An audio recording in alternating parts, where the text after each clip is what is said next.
우리 함께 사도신경으로 우리의 신앙을 고백하며 사순절 15번째 새벽 예배를 주님께 드리겠습니다. 전능하사 전지를 만드신 하나님 아버지를 내가 믿사오며 그 외아들 우리 주 예수 그리스도를 믿사오니 이는 성령으로 잉태하사 동정녀 마리아에게 나시고 본디오 빌라도에게 고난을 받으사 십자가에 못 박혀 죽으시고 장사한 지 사흘 만에 죽은 자 가운데서 다시 살아나시며 하늘에 오르사 전능하신 하나님 우편에 앉아 계시다가 저리로서 산자와 죽은 자를 심판하러 오시리라. 성령을 믿사오며 거룩한 공예와 성도가 서로 교통하는 것과 죄를 사하여 주시는 것과 몸이 다시 사는 것과 영원히 사는 것을 믿사옵나이다. 아멘. 우리 함께 찬송가 80장 같이 찬양하겠습니다.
오늘 우리가 함께 나눌 말씀은 사도행전 3장 16절 한 절 말씀입니다. 제가 받들어서 읽겠습니다. 그 이름을 믿음으로 그 이름이 너희가 보고하는 이 사람을 성하게 하였나니 예수로 말미암아 난 믿음이 너희 모든 사람 앞에서 이같이 완전히 낫게 하였느니라. 아멘. 우리 같이 기도하고 말씀 나누겠습니다. 연약한 우리에게 능력을 주시는 하나님 감사합니다. 죄 많은 우리에게 편안한 잠자리와 숨 쉴 수 있는 공기와 하루를 시작할 수 있는 건강을 주셔서 감사합니다. 이 새벽에 주님의 백성들을 깨워주시고 기도의 자리로 나오게 하시며 이제 주님의 말씀을 묵상하게 해주셔서 감사합니다. 진리를 깨닫게 해주시고 우리의 삶에 승리의 기쁨이 넘치게 하여 주시옵소서. 이 아침의 기도의 제목과 감사의 고백을 담아 주님께 예물로 드리오니 하나님 바치는 손길마다 기억하여 주시고 복 내려 주시옵소서. 어떠한 상황에서도 흔들리지 않는 믿음을 주시며 주님과 동행하게 하시고 날마다 주님의 은혜를 경험하게 하여 주옵소서. 하나님, 코로나19 때문에 감염된 이들과 그들의 가족과 치료하는 의료인들과 방지하는 정부, 그리고 장사가 안 되어서 힘들어하는 분들, 저희 모두를 주님의 손에 부탁합니다. 주님 도와 주옵소서. 회복의 역사를 이루어 주옵소서. 저희가 희망을 잃지 않게 도와 주옵소서. 예수 그리스도의 이름으로 기도하옵나이다. 아멘. 우리가 언제 기도해야 될까요? 바로 이때가 아닐까 싶습니다. 어제 코로나19가 전 세계로 유행하는 감염병 팬데믹이 되었다고 발표가 났습니다. 우리가 이제 예수의 이름으로, 예수의 이름 안에서 기도해야 되겠습니다. 교회가 세워진 이유는 바로 이때를 위함이 아닌가 싶네요. 최선을 다해서 우리 주변에 있는 사람들을 위로하고 격려하고 그들에게 소망이 있다라고 말해주는 저와 여러분, 우리 한사랑교회 성도 모두가 될 수 있기를 주의 이름으로 축복합니다. 참 감사한 일이 있어서 먼저 여러분께 말씀을 드리고, 그리고 이어서 성경 말씀을 나누도록 하겠습니다. 우리 한사랑교회의 사순절 전통은 유별나고 또 유명하죠. 특별히 이제 몇 년 전부터는 우리 성도들께서 새벽 예배를 드리고 난 다음에 출근하시거나 또 등교하실 분들을 위해서 그분들 전부에게 아침 식사를 대접하겠다 하면서 헌금을 했었는데, 올해도 40일이 꽉 채워지도록 많은 분들이 참여해 주셨고요, 넉넉하게 또 헌금을 해 주셨습니다. 그런데 저희가 코로나19 때문에 모이질 않으니까 헌금은 계속 들어오는데 우리가 먹기 위해서 모일 시간이 없는 거예요. 그래서 제가 기도하는 가운데 그런 생각을 하게 되었습니다. 그러면은 이렇게 주신 헌금을 요즘 가장 힘들어하는 분들을 돕는 데 쓰면 어떨까? 제 생각에는 무슨 일이 있어도 김밥 먹어야 되겠다, 그런 분은 저희 교회에 없으실 것 같은 거예요. 그래서 알아봤더니 우리 교회도 힘들지만 미자립 교회들, 특별히 이제 상가에 새들어서 매주 힘들게 버티는 교회들이 코로나19 때문에 모여서 예배도 드리지 못하고, 그래서 재정이 없으니까 월세를 낼 형편이 못 된다라고 하는 거죠.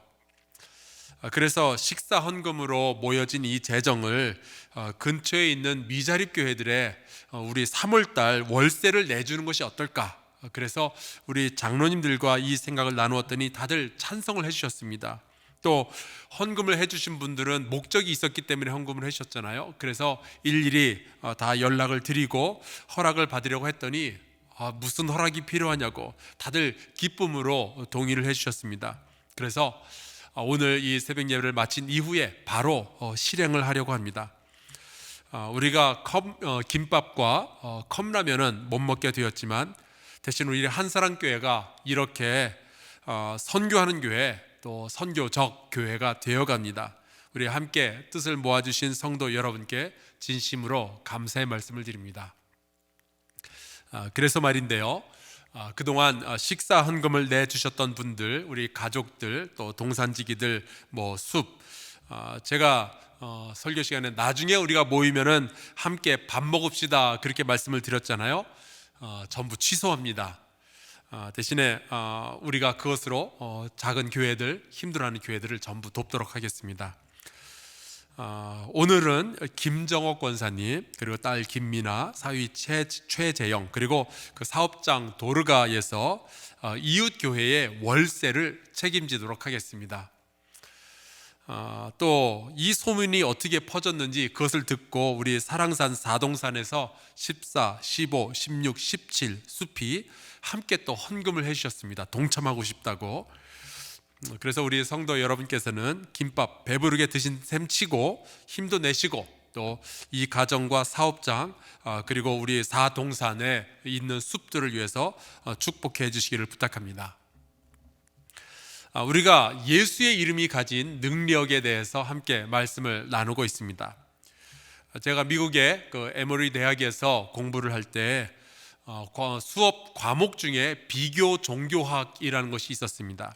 이제 비교 종교학은 신학교에 다니면은 누구나 다 배워야 되는 과목인데요, 다른 종교들이 어떠한가를 배워야 기독교가 이런 거구나라는 것을 알 수 있기 때문에 그런 과목이 있습니다.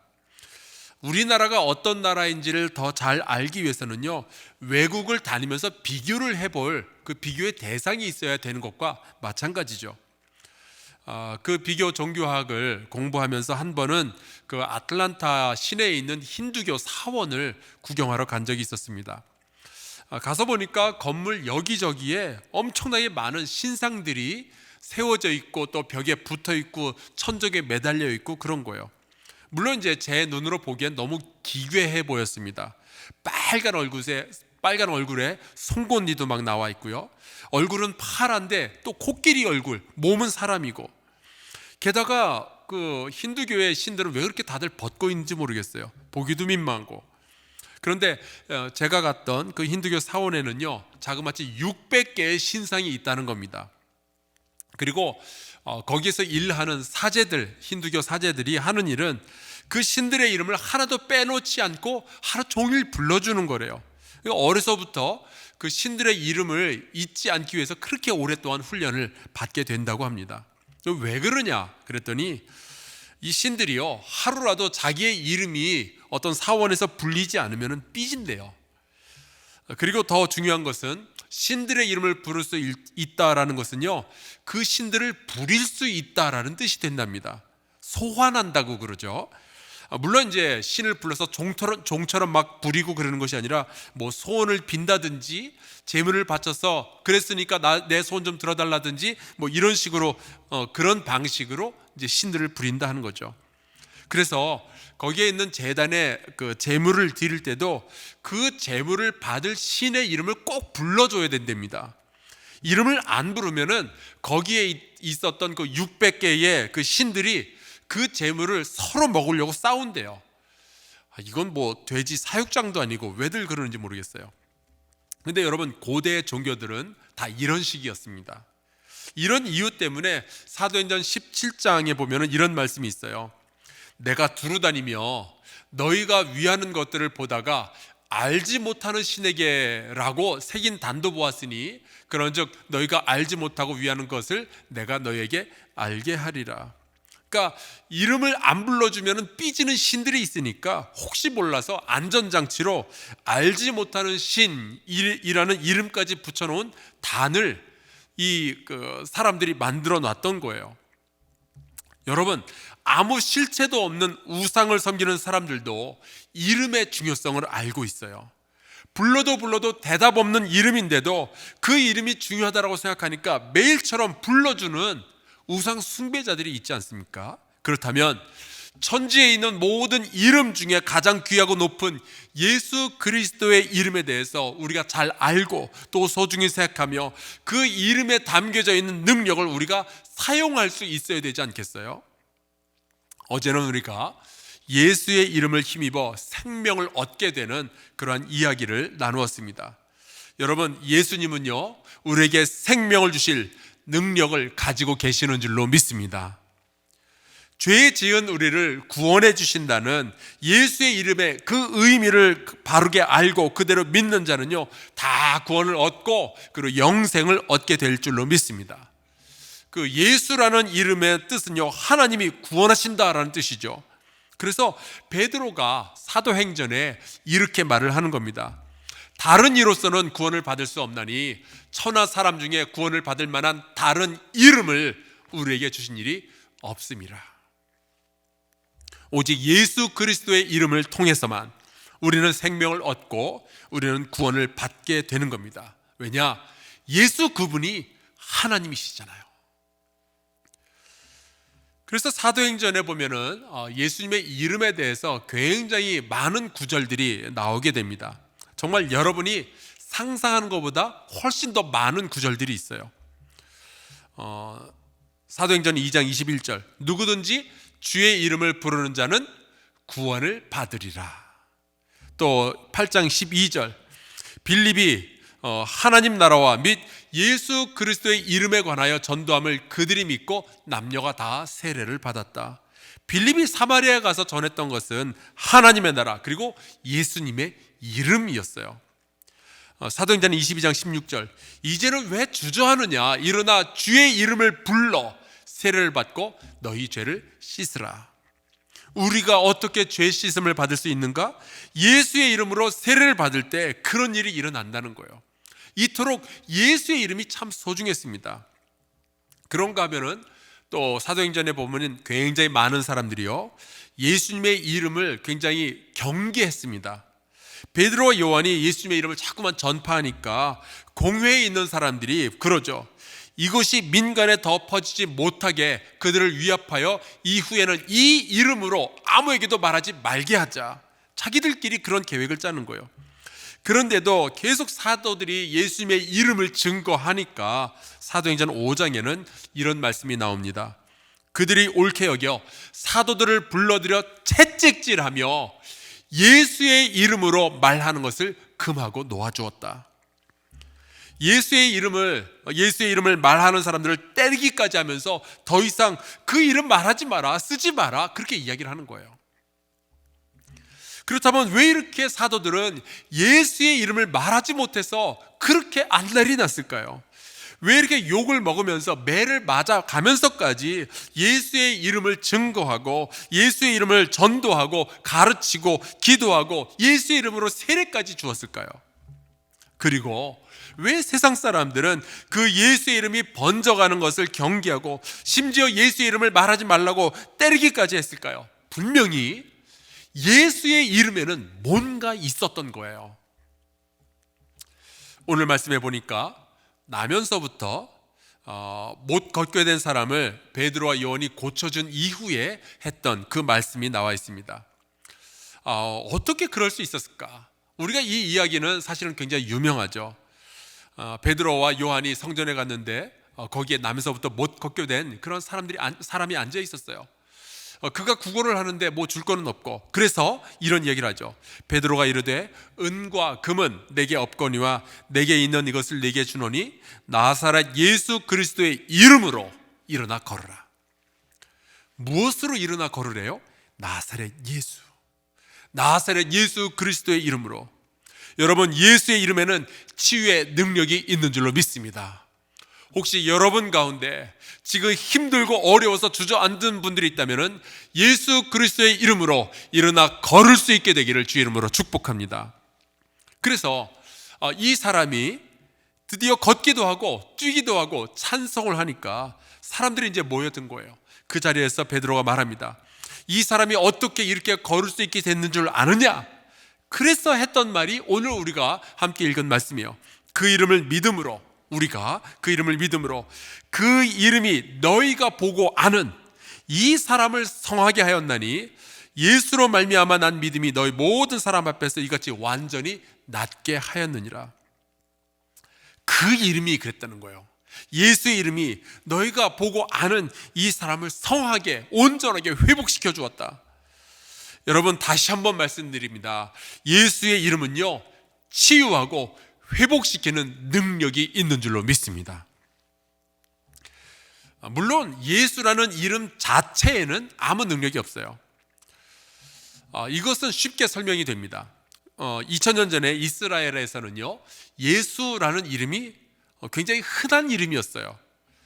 빌라도의 법정에서 예수님 대신 이렇게 석방된 사람의 이름이 바라바죠. 그 사람의 또 다른 이름이 예수였습니다. 예수 바라바. 또 골로새서 4장 11절에 보면 이런 말씀도 있어요. 유스도라 하는 예수도 너에게 무난하느니라. 그러니까 우리나라로 치자면은 철수, 영희 뭐 그런 거랑 비슷한 이름이 예수입니다. 그러니까 여러분, 아무리 큰 소리로 그 이름을 부른다고 해서요, 그 이름 자체에는 아무 능력이 없는 거예요. 중요한 것은 그 이름을 불렀을 때 누가 대답할 수 있는가 하는 거죠. 어떤 능력을 가진 분이 그 이름을 듣고 대답해 줄 수 있느냐, 이게 중요한 겁니다. 그 이름이 누구를 뜻하고 있는 거냐 하는 거예요.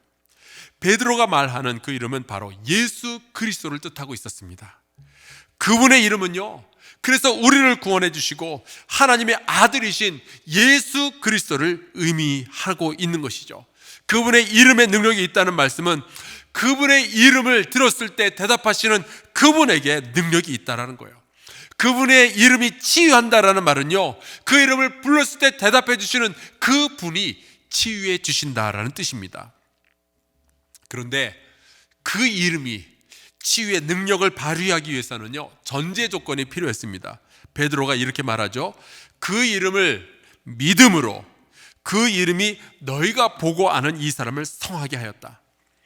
여러분, 우리의 입에서 예수의 이름이 나오고 그 이름의 치유의 능력을 발휘하기 위해서는요, 먼저 우리가 예수를 잘 믿어야 되는 거예요. 그분이 정말 우리를 치유해 주신다는 것을 믿고 있어야 되는 거예요. 그분이 하나님의 아들이라는 것을, 그분이 우리를 구원해 주시는 그리스도라는 것을 우리가 믿고 있어야 되는 거죠. 베드로도 그러잖아요. 예수로 말미암아 난 이 믿음이 이 사람을 낫게 한 거라고요. 여러분, 혹시 우리 안에 걷지 못하는 연약함이 있는지 모르겠습니다. 남들은 다 성공 가도를 걸어가고 있는데 나만 좀 주저앉아서 슬퍼하고 있는 그런 분들이 있을지 모르겠어요. 때로는 나면서부터 가지고 있는 약점이 있을 수도 있고요, 어쩌면은 살아오면서 받았던 상처가 지금 나의 인생을 가로막고 있는지도 모르겠어요. 그래서 세상 여기저기에 기웃거리면서 내가 어떻게 도움을 얻어볼까 했던 분들이 있다면은 오늘 이 말씀을 붙잡고 기도할 수 있길 바랍니다. 예수께서 고치실 수 있다라는 믿음을 가지고 예수의 이름을 부르면서 우리가 같이 기도합시다. 우리 안에 겨자씨만한 믿음이 있을지라도 예수의 이름이 선포되어질 때 산이 움직여지게 될 줄로 믿습니다. 예수님이 가진 능력을, 예수의 이름을 선포하며 드러내고 그분을 믿음으로 우리가 기도할 때에 분명히 우리의 삶 가운데는 치유와 회복의 역사가 일어나게 될 줄로 믿습니다. 우리 함께 주기도문하고 예배를 마치며 또 나라와 교회와 개인을 위해서 함께 기도하겠습니다. 하늘에 계신 우리 아버지여, 이름이 거룩히 여김을 받으시오며 나라가 임하시오며 뜻이 하늘에서 이루어진 것 같이 땅에서도 이루어지이다. 오늘 우리에게 일용할 양식을 주시옵고 우리가 우리에게 죄 지은 자를 사하여 준 것 같이 우리 죄를 사하여 주시옵고 우리를 시험에 들게 하지 마시옵고 다만 악에서 구하시옵소서. 나라와 권세와 영광이 아버지께 영원히 있사옵나이다. 아멘.